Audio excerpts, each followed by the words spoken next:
In the aftermath of yesterday's events, both the union and the league aren't saying a word. I sent multiple emails to the league, no response. Reached out to the union, initially no response. I reached out last night, hey, what's going on here? No response. The official word, no response.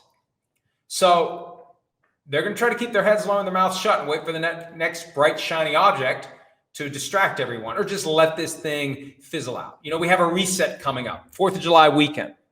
It's a Friday, 3-day weekend. On the back end, we'll all forget about anything that was going on before that. Nice try. I'm not going to forget about it. I'm going to keep pushing it because it's something that I think will have ramifications and should have ramifications. And that leads to the next point. There won't be ramifications if others in the media just check the box and don't try to push the envelope and don't try to push it forward and don't try to find out what's really happening behind the curtain. Now, for a long time yesterday, none of the league's broadcast partners said a word about it. Eventually, Jonathan Jones of CBS had an article that delved into the developments, and ESPN.com, and Kaylin Kaler is their in-house rabble-rouser. She's the one, and I respect it. She's the one that will try to find out the things they don't want us to know. She's the one that will report on the things that might piss off someone at 345 Park Avenue.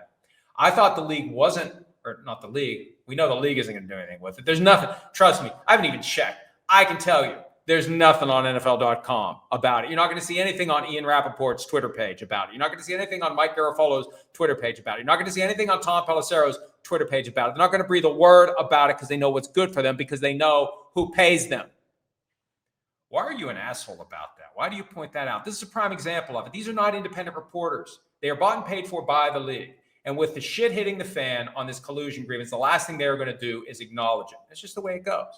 Now, ESPN, I thought they weren't going to say anything because they're in the process of buying NFL media.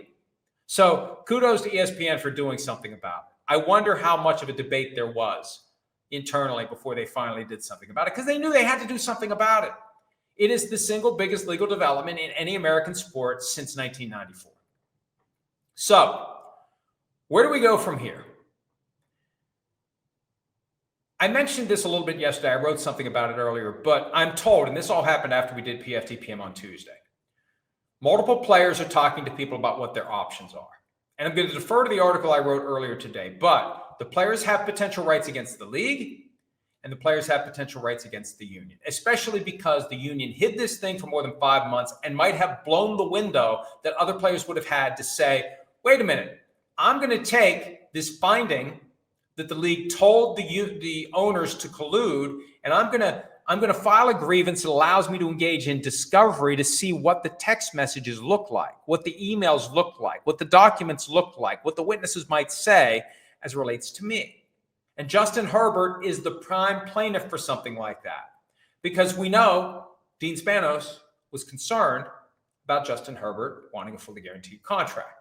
So if Spanos would say to Bidwell what he said in the text message, hey, this helps us with our quarterback, what does Spanos say internally?